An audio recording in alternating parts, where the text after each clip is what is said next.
Marketing Today is sponsored by Lightmatter. If you're a CMO or work closely with one, you're probably wearing dozens of hats at work each day. Between managing campaigns, monitoring customer feedback, and coordinating work across your entire team, the time and overhead can really add up. This is especially true when you need to communicate with your designers and developers who may be busy with their own projects.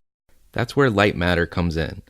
Lightmatter acts as a direct extension of your design and development teams at some of the world's top companies. Whether your company needs a website or an app, they can help. Companies like the New York Times, Bloomberg, McCann, and dozens of others have already chosen to trust them. Check them out at lightmatter.com. That's lightmatter.com. And tell them Alan sent you. Today's podcast is brought to you by Audible. You can get a free audio download and 30-day free trial at audibletrial.com/Alan. And Alan is spelled ALAN for those that don't know. Again, audibletrial.com/Alan.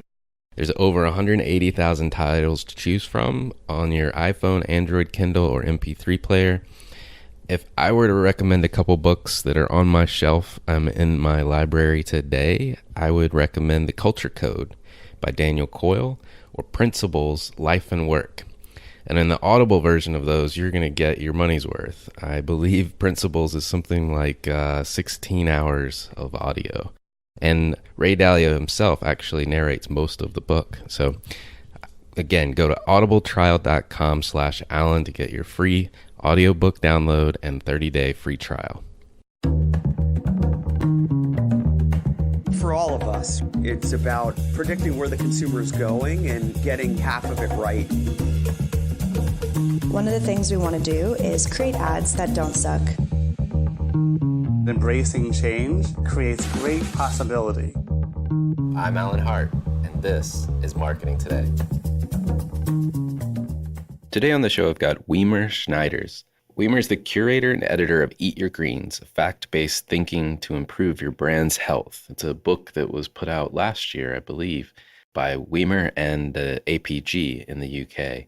It's a fascinating read. It made my best books of 2019. Probably will be on the list again for 2020, frankly, because it's chock full of insightful thinkers, and many of which are challenging the historical understanding of marketing. Many of the folks have been on the show before, people like Mark Ritson, Byron Sharp, Richard Shotton, Bob Hoffman, Tom Goodwin, Mark Barton. And today we're going to talk to the guy that put it all together. I hope you enjoy this conversation with Wiemer. Wiemer, welcome to the show. Thank you. Excited to be here, Alan. Well, I should say congrats on publishing of Eat Your Greens, fact-based thinking to improve your brand's health. I know you published it in 2018, but it's been on my list. It's been on my bookshelf. It's one I pull down and read another chapter here and there. So I've really enjoyed it. So congratulations. Thank you. Very kind of you. And I'm glad you're enjoying the book. So that's great. It is meaty, and we'll get into it today. But I'm curious, why did you feel the need to build the book? And it is a compilation of other authors and yourself. So just what was the impetus? Well, I don't know. I guess I very specifically wanted to offer readers perspectives from multiple people, very specifically a certain type of group of people, very like-minded people, if you will. I don't think they will all agree if you read through the book, but I think they do. There is sort of one sort of unifying theme or thing, which is that most of these people like to base their arguments on facts. They're interested in science and what it has to offer, and they write about it. Most of them are actually fairly well known. There's already so many books out there from very interesting people, quite a few of those people in the book as well, obviously. But I thought it was much more interesting for readers to be able to pick up a book where you could take in various views, short articles, because many people just have, at least they say they have a little time to read books. So I wanted to create something that they could easily dip in, and just pick 15 minutes or so to read up on a certain topic, which they wouldn't necessarily know everything about a particular topic, but they would probably be offered a few interesting facts and probably also be challenged to find out a bit more about it if it sort of managed to tickle them enough. So hopefully at the end of if you finish reading the book, the idea was to give people the idea of, wow, there's actually this large group of people that actually have a lot of sensible, interesting, well argumented things to share, and that might actually be really of use, of value for me as a marketing professional. So it's a bit like visiting a museum, and where there's just a selection of painters from a certain period or whatever, or a style, and you can just indulge on that and exit a richer person. Like I said, I've enjoyed it. And there's a lot of authors in the book, many, many more that I would love to have on the show, but many have already been on the show. People like Mark Ritson, Byron Sharp, Richard Shotton, Bob Hoffman, Tom Goodwin, and Mark Barden. And so it was Mark Barden, when we did a podcast episode together, he was talking about his chapter in the upcoming book at that point in time. And so he kind of turned me onto it. And I was like, wow, there's so many good people in here, and many more that I would love to interview at some point. How did you, I guess, one, where did you find them, and how did you, I'm sure you kind of handpicked people at some point. Yeah, well, finding them was in a way not really hard, as for most of these people, as they were these people. Many of these authors, especially the ones you just mentioned, are people that publish books or publish regularly in blogs or other places, speak very frequently. So it wasn't those people weren't actually really hard to find. But to be honest, many of these people I was actually already sort of following on social media, and with a large part of them as actually already sort of corresponding for a while. And then sort of when the idea grew to really try and get an interesting group of people together, just read up on interesting people. You only ask other people as well. So is there anybody else you think I should consider and should try to include in the book? So I must say, for this first edition, where I indeed sort of handpicked a few people that I thought were interesting and were also different from each other sufficiently, so you get a rich picture from people from all sorts of corners of the industry, so not just advertising necessarily. My hope was that would help raise awareness and interest for the book, and to be honest, my hope was actually to eke out new talent as well for maybe subsequent editions, to also use it as a mechanism to get other people to express themselves more, but also just maybe find new interesting people that aren't so easy to find, but would all sort of adhere or fit the bill, which was really the real main purpose of the book, to counter some of the nonsense and hype in the industry. And I just picked the very sort of obvious suspects, or the people are very vocal, but the idea was also just really show readers that it's not just a few academics. Maybe first and foremost, someone like Byron Sharp might come to mind. There's just a truckload of practitioners who are also reading up on this stuff and trying to share sensible ideas and trying to stimulate debate. Oh, that's great. That's great. I mean, it's a quite the group. So congratulations on it. I'm curious. I mean, there's so much in here. Do you have a favorite chapter? Yeah, but I won't tell you. It's like picking your favorite kid, right? Well, yeah, exactly. So I'm sorry. Well, to be honest, I've said this somewhere else. To be honest, I might have a few chapters that I like more than others, although I really do like all the chapters. But also, it's really hard to sort of compare them because some of them are so very different in their style and setup. So it's a bit of a roller coaster ride that I think you just need to take it all in and enjoy it. Right. I'm curious, for personal reasons, who should I have on the podcast next, do you think? Well, yes, it's a good question. So you see, your podcast is called Marketing Today, and one of the people in the book that I think would be interesting, although I'm not really sure whether he's willing to talk much about marketing, would be Doc Searles. I think he doesn't consider himself to be part of the marketing community, but I do think he has some very sensible things to say about it. So by means of being on the show and saying it out loud, I hope he'll what do you say? Take on the glove or the gauntlet or whatever you say. In Dutch, you would say you pick up the glove and you do it. So I hope he'll do so. But he's critical, but I think that's sort of exactly what we need to be more in marketing. So try and get him. If you want some other suggestions, it's fine, but try him first, I'd say. Okay. Yeah, I will. I will definitely try him. Well, as we're talking about the book, you've contributed 2 chapters actually yourself. And one, I think one was it with a co-author. I thought maybe we could take on the subjects of each of those chapters, go a little deeper, if you don't mind. Yeah, great. Perfect. And the first chapter of the book is yours, and it kind of sets the tone, in my opinion, for breaking our collective hold on what I call untruths in marketing management. And wondered if you could describe what you call in the chapter the forgotten majority for listeners. Yeah. So when I asked everybody to provide me with their chapters or contributions, essays, to be honest, I took a bit of a risk because my briefing was very wide open. I said you can write about anything as long as you back it up with facts, with the exception of maybe Tom Fishburne, who just needed to draw, obviously. But so the risk was obviously that, as many of these people are to a certain extent like-minded, I would actually get back a lot of sort of similar papers on a similar topic, which, to be honest, and just ended up not being the case. But what was, well, at least in my view, quite striking is that very few papers discussed or addressed or talked about what I consider sort of one of the most fundamental and well-established things when it comes to consumer choice. It's something I also concern myself quite a bit in my work with clients, and it's a very simple but very fundamental pattern in in the way we buy and how we make choices as consumers. And its statistical and technical name is the negative binomial distribution when it comes to the shape of your customer base. And that very fundamental pattern, which was discovered by Andrew Ehrenberg in the mid-50s, the previous century, a millennium actually, just tells you something very, very profound and very simple, that there's a lot of people who do a little and there's a few who do a lot.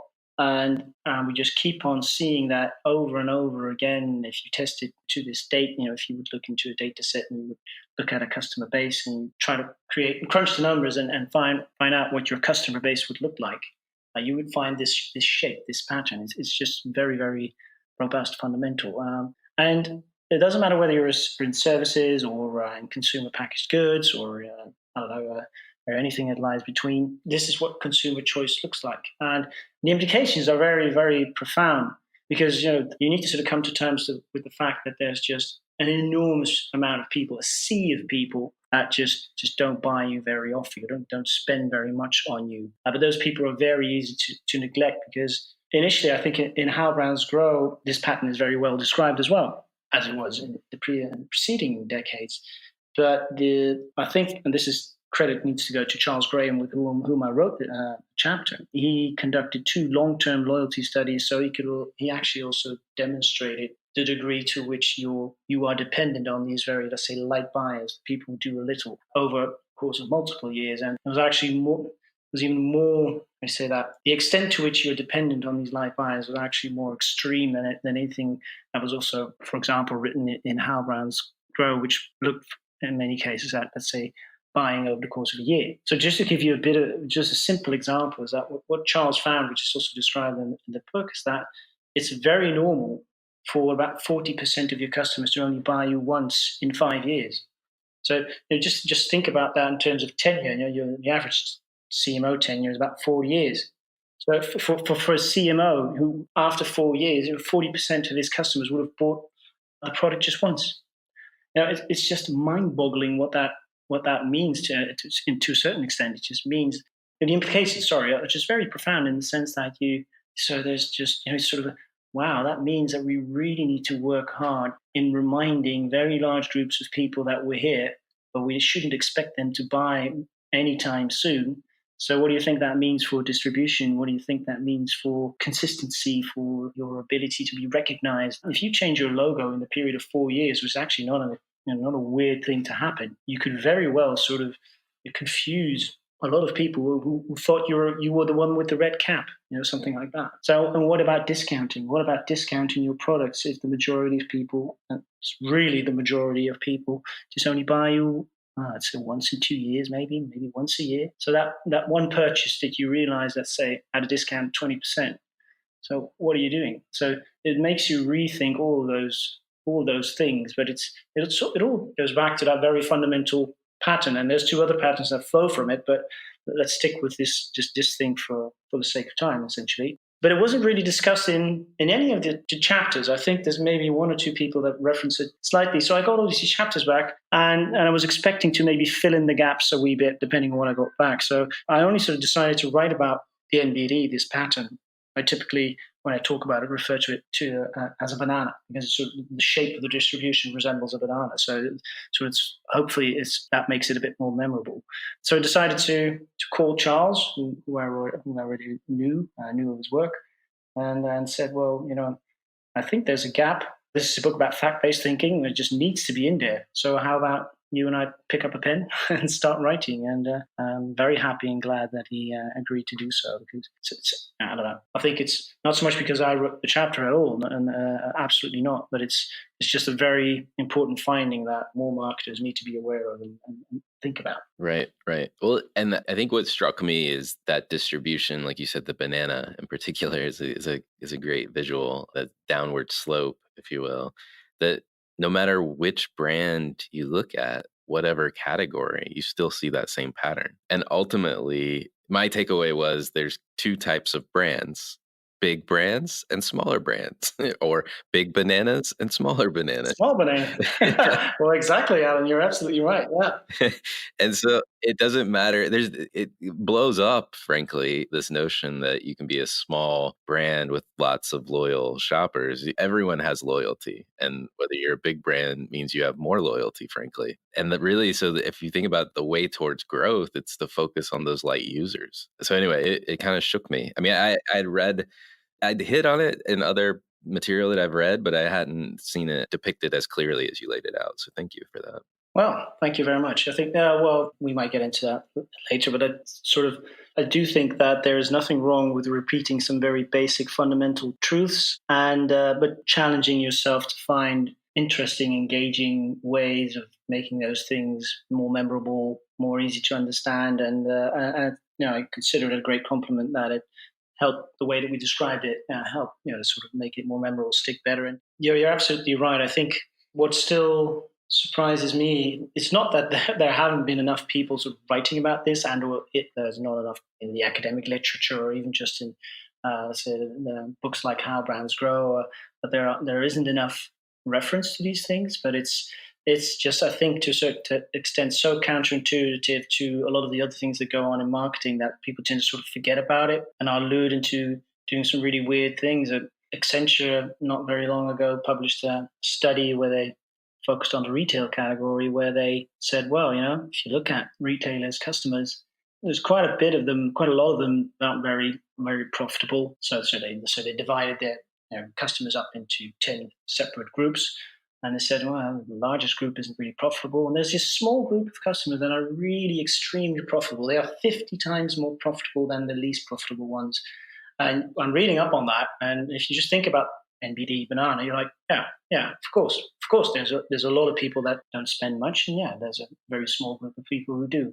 But the interesting bit was that paper went on. And so it said, of course, because that's what Accenture does and sells, they tell retailers that they need to be obsessed with this very profitable group of customers, and by means of more data and technology, they're able to find these people. But they're essentially just saying, well, you need to increase that smaller group on the right-hand side of the distribution. So you need to be smart about finding those people, and you need to increase the number of those people. And they just seem to completely forget that, just think back about the shape, and the shape always saying the same, that very small group of people will probably not become much larger if you manage to grow your brand.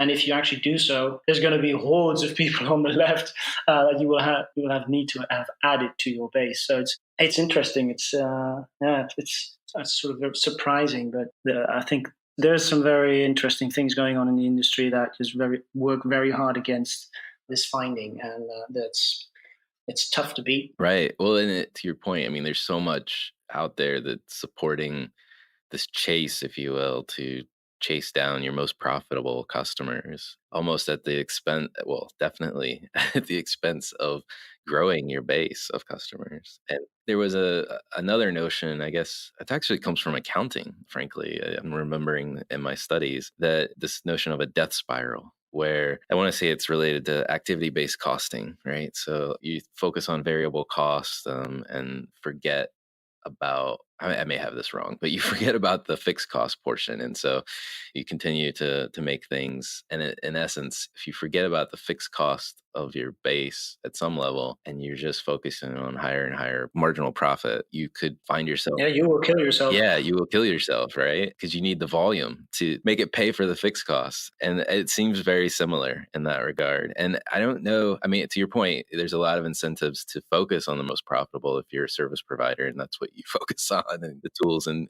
methods that you do. That's how you make your money. But it seems frankly irresponsible in some respects. Well, I think the data technology have just exacerbated the whole focus on the short term, which is, I'm definitely not the first and not the only one who's addressing this thing. And it's not even in marketing that as short termism and its problems are being noted. You know, I think it's Peter Drucker who also said, just simply adding up the short terms doesn't, you don't end up with a long term result. So, long-term results isn't just simply the adding up of the short terms. And it's just the data and technology have made us to focus, I suppose, too much on one thing that needs to be done. And the problem, obviously, a lot of what we can actually there's a lot of things that we can very easily measure, the things that, and those tend to be the things and or the people, so to speak, on the right side of that distribution we talked about. People that engage quite frequently, the people that we actually see quite often in our shops, the people that shop frequently. It's very easy. It's very nice because we see those people. We see them do stuff. We see them sell or buy things, engage with us. So it's all very easy to measure. And it's actually also quite more easy to sell to those people because they are, let's say, there's more because they're more in the market, so to speak. They just simply buy more often, so their propensity to buy will be higher. But that's fine to a certain extent. What about the people on the left side of that distribution? What about the people you actually don't see very often, that don't engage, that just buy once in 5 years? It's very hard to sort of get information from those people. Let me ask you a question. What do you think is the most frequently occurring number of items in a supermarket basket? I have no idea. I would think a lot, but I feel like that's probably wrong. Yeah, so I'm asking you about the most frequently occurring number. So just to give you a bit of a hint, so should measure. So the answer is, if you think back about the distribution, what's the smallest number? Right. Yes, exactly. But it's so counterintuitive because you and I probably sort of envision mums and dads walking around with trolleys and or people walking around with baskets. And because it's easier to see and spot those people, it's really hard to see people that just walk in, walk out. Because it's just to give you an example of how it sort of manifests, how the measurement actually sort of works against us. But it is perverse incentives as well. It's just, if you're a young brand manager and you live in an expensive city, you need to commute for an hour and a half. What's one of the first things on your mind if you think about your career? It's about, well, if I just make it out of this one and try to become a marketing director within the next 3 years, I'll probably be able to buy a nicer bit of property closer to where I work. So it's also things that marketers, have to a certain extent can hardly control. It's just, can you blame people for trying to just make sure that they get a good result this year?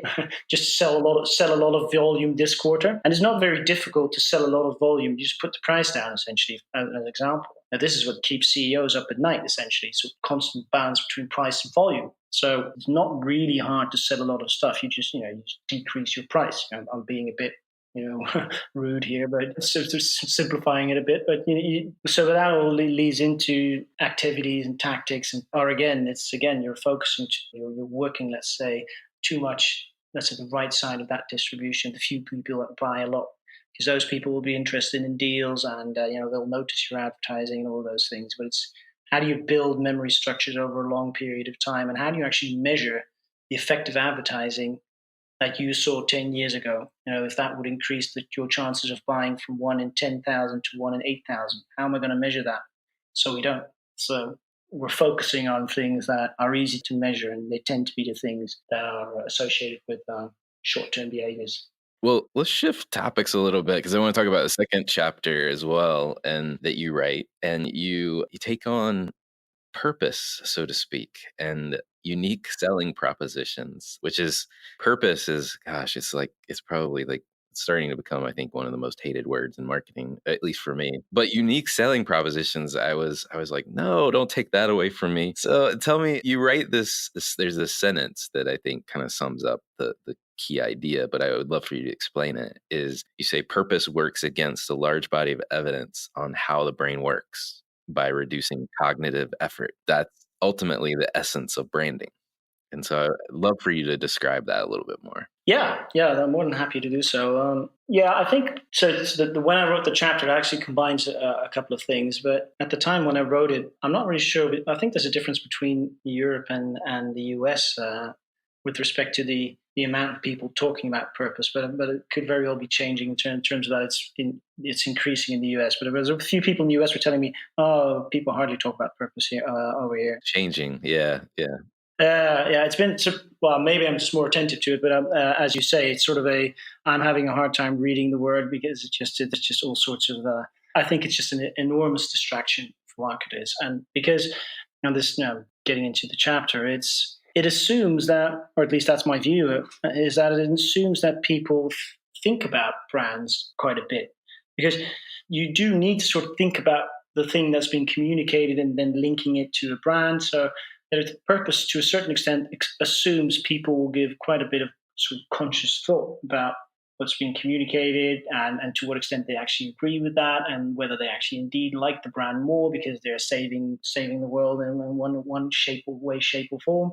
So it just assumes that we actually spend quite a bit of time thinking about brands, and the whole idea behind the USPs is very similar.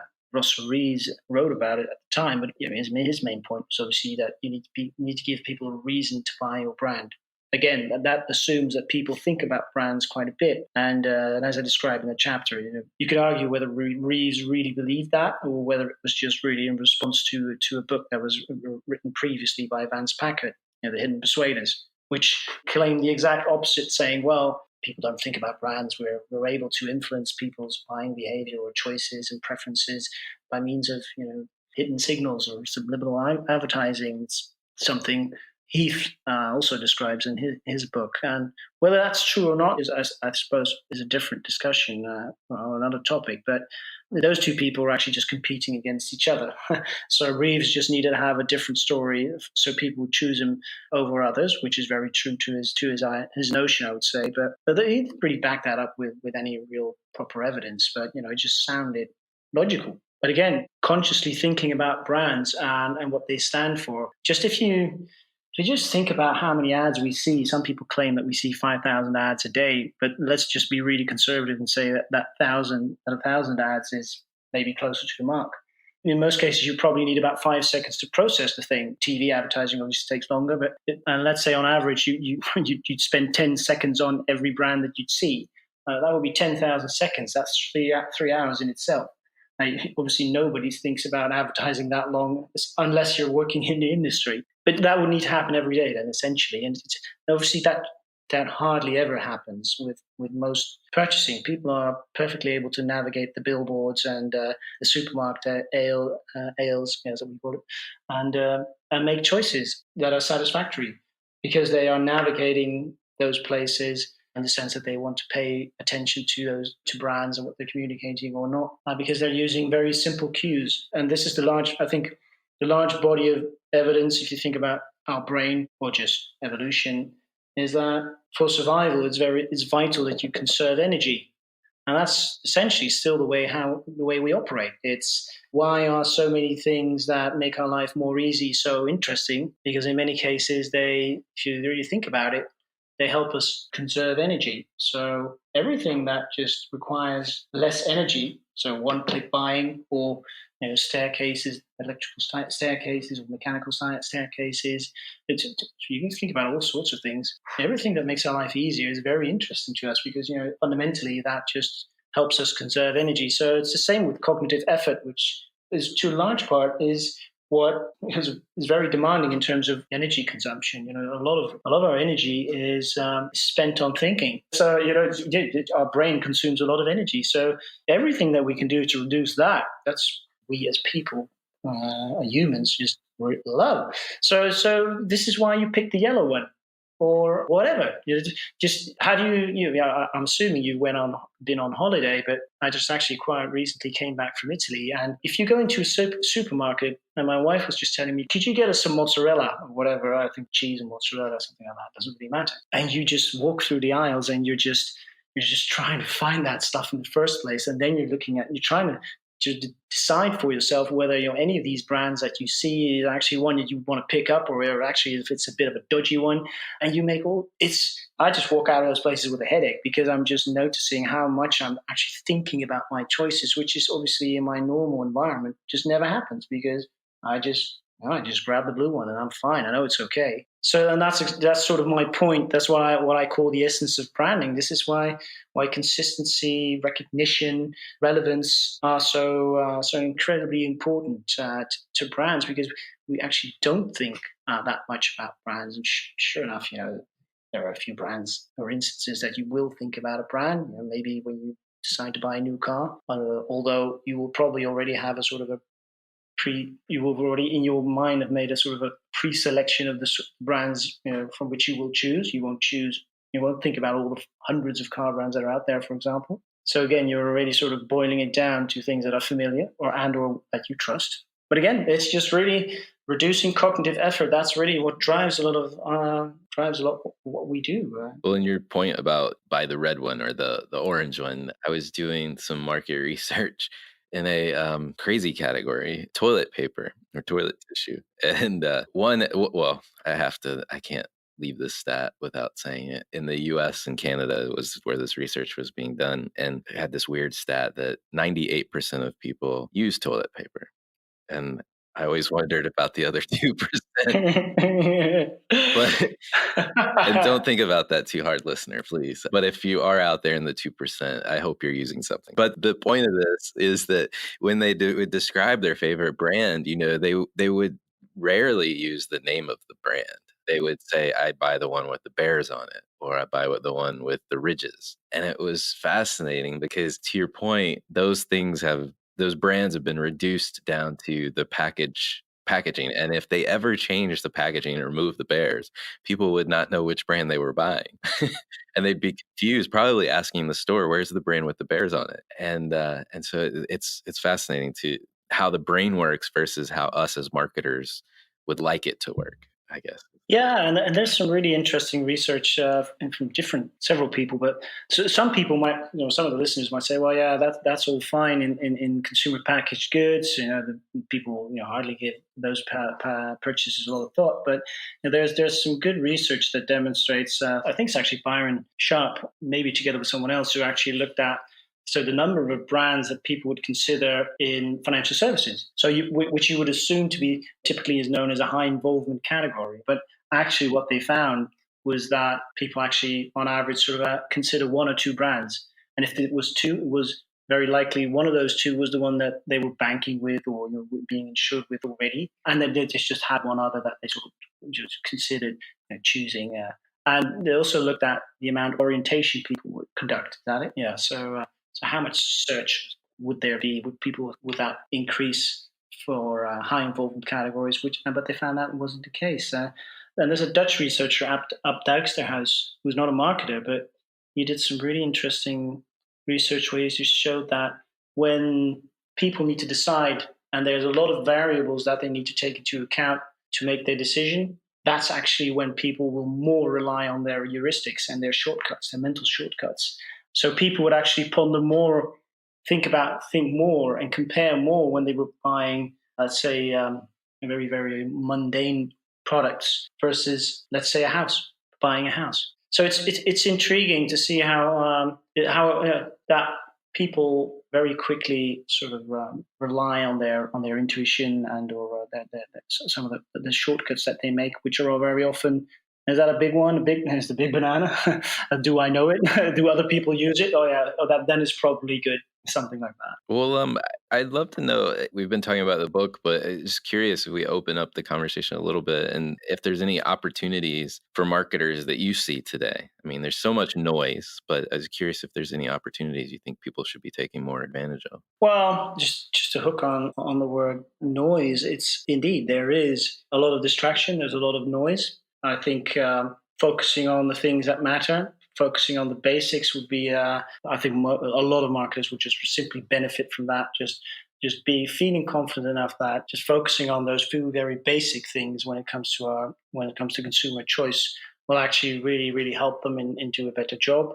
It's, to be honest, I think the biggest challenge is going to be countering the short-termism. I think that's one of the biggest opportunities in terms of what although it's not framed in a positive manner, I realize that, but I think the biggest opportunity for marketers in terms of them doing a better job and us spending our money more wisely would be to counter that trend. But that's going to be a very, very hard one. It's just because we'll need to overcome ignorance, laziness, pride. We'll need to educate. And well, it's what drives a lot of these things. I suppose education is important. I think it's important that people are being educated on some of the things that are in the book as well, but some of those fundamentals we talked about previously. I think that's where there's a very big opportunity for marketing. But again, it's something we need to work on very hard to make happen. I always like the notion Andrew Ehrenberg mentioned several decades ago, I suppose, when he was talking about advertising. So I know that's only just one part of marketing, but he essentially said, well, advertising is creative publicity. And I think it's a very interesting way of describing it. And also just,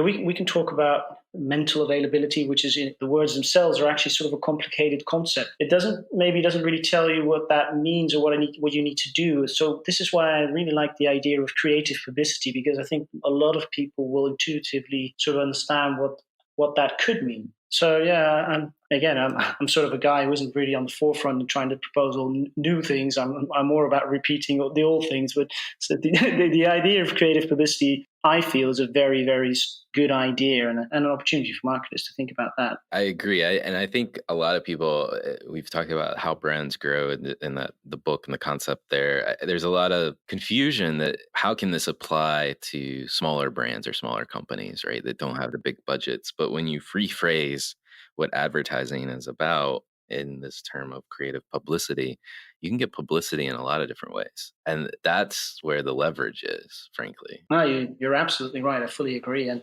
I think we're really sort of milking the cow at cost of maintenance and penetration. So we're really making it harder for ourselves to build profitable scale. But it's not necessarily about the biggest budget. It's indeed more about thinking about how can I make sure I'm being noticed? And obviously that's just part of the solution. It's also making sure that when people remember and notice you, it's not going to be really hard to sort of pick you up, buy you. And you need to offer something that has a value that people think is worth it. So and those things knit together, because when do people think something is worth something? Well, very often because it's pretty well known. It's a way of keeping the prices up as well. But we're very often doing exactly the opposite. So that's a shame. But maybe creative publicity is it's an interesting way of thinking about it. Yeah, I like it. Well, I do love to get to know the person behind the topics we cover. So I love asking this question of all the guests who come on, which is, is there an experience of your past that defines or makes up who you are today? Wow. Let's see what I can give you there, Mr. Freud. Yeah, well, I don't know. It's a good question, I suppose. I think there's a few things that, at least that's the way I'd like to see it, that have defined who I am, or just sort of help explain why I do what I do. So my mother, because I can't remember myself very vividly, but she told me that when I was probably about 3 years old, she just saw me walking out the door with a little bike next to me, and she said, you just walked out there, you weren't able to ride the bike, and that's what we do in the Netherlands, we do ride bikes. And she said you didn't return until you could ride the bike. She said, I just saw you practicing all day, standing on the curb so you would fall over, and then I just probably fell on my face like 100 times. But anyways, I didn't return until I could ride the bike, and I apparently just walked in and said no, I can ride the bike now, sort of. So just to let you know, I sort of sorted it out. And later on, I lived abroad as a young kid for a couple of years, 4.5 years in West Africa. And I can still remember the people spoke French there. We went to a French school. So I remember my first day at school. I think it was about 9, maybe 8. And my mum just put me in the classroom with a dictionary, like a Dutch-French dictionary, and said, well, see you in the afternoon, huh? And I guess it's things like that. I obviously remember that. Maybe there's a truckload of stuff that I don't remember, but I think there's a few instances where I just really needed to sort things out for myself, by myself, and the fact that I've just been working the majority of my career as a self-employed person is probably just maybe stems from that. So it's finding stuff out for myself and not being too worried that it's maybe not what other people think is the right thing, but it's sort of the thing I think I need to do. So that's probably that is probably a thing that drives me, I suppose.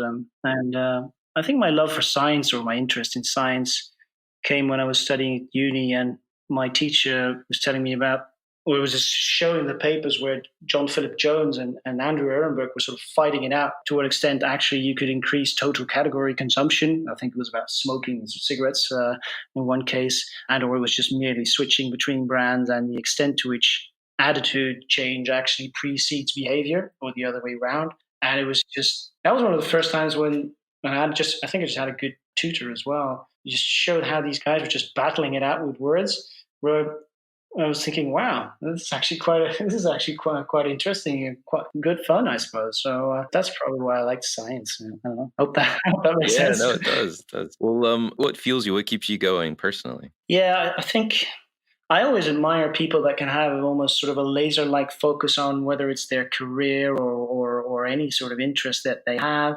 I've always been someone who just likes a lot of things. So I'm a bit like sort of a puppy, sort of walks around and everything's interesting. You want to sort of take a look here and take a look there, and I don't mind. It's just I think there's a lot of things that I find very interesting. I'm really curious about people, what makes them tick, but also really maybe that knits into some of the things we were just talking about, what define me. I think just getting to the bottom of things. I really like to really understand how something fundamentally works, and then also just tell other people about it, sharing that. I think those are really things that just keep me motivated to maybe to also to a certain extent just keep on chipping away on trying to tell people in this industry, this marketing industry, what makes sense and how they can sort of benefit from it. And I think that this is probably also why I like people like the Eames couple and the designers. I think they always felt that form should follow function, or function precedes form. Function before form.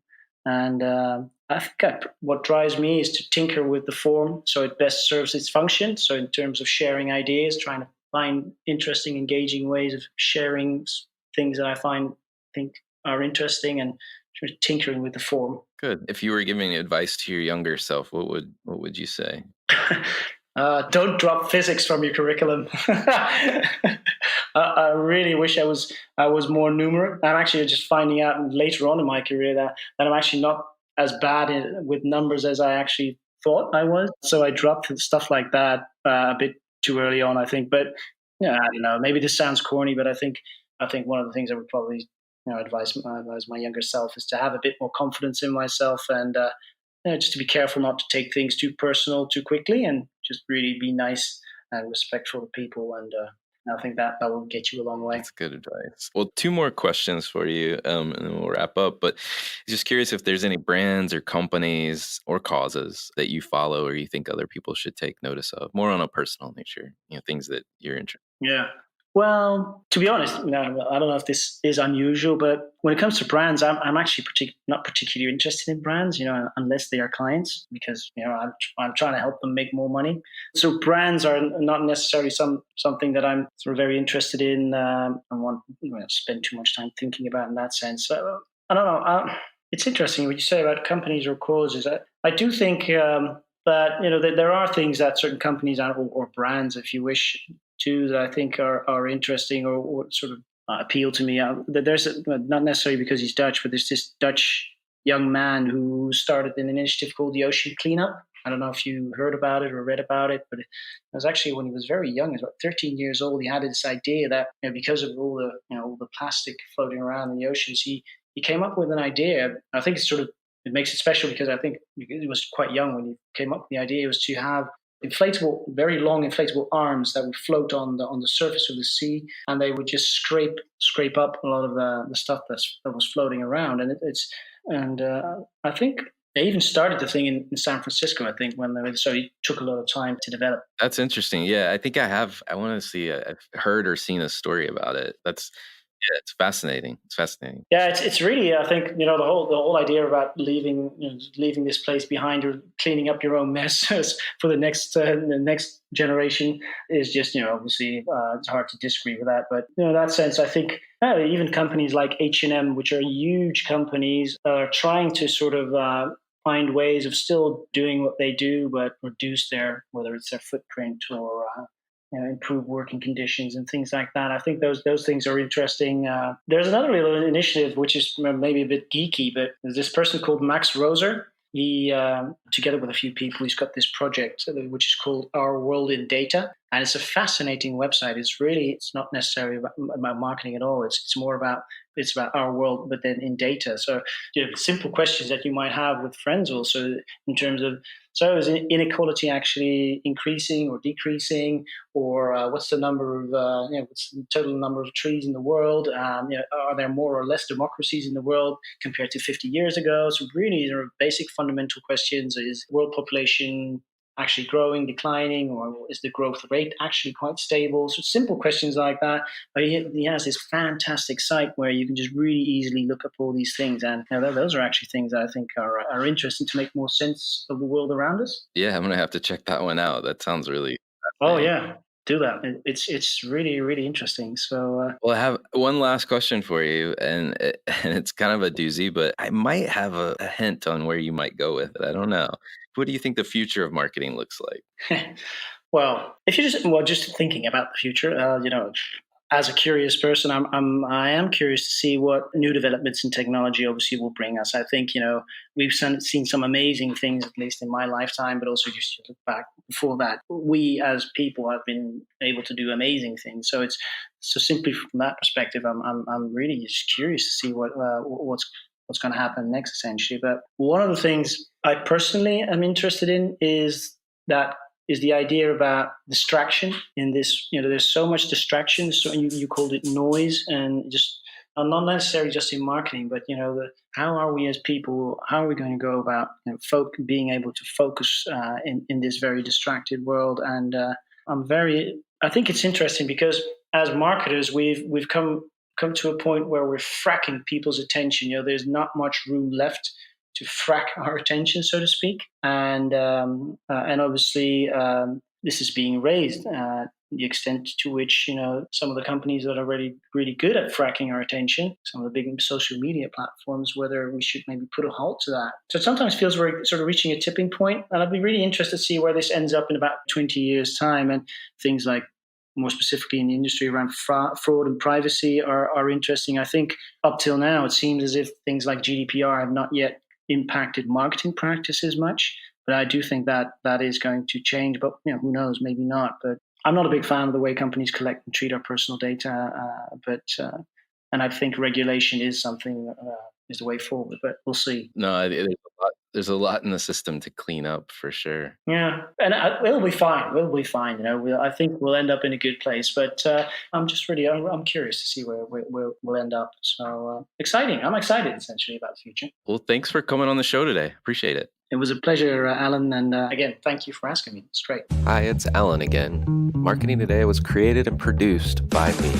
If you're new to Marketing Today, please feel free to write us a review on iTunes or your favorite listening platform. Don't forget to subscribe and tell your friends and colleagues about the show.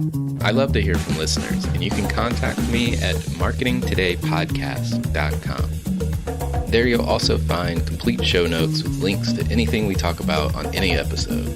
You can also search our archives. I'm Alan Hart, and this is Marketing Today. Have you ever wondered how fast growth companies design and develop top-notch software applications so quickly? That's where Lightmatter comes in. They help the world's best startups and enterprises ship software applications from idea to finished product. Visit lightmatter.com. That's LIGHTMATTER.com. And tell them Alan sent you.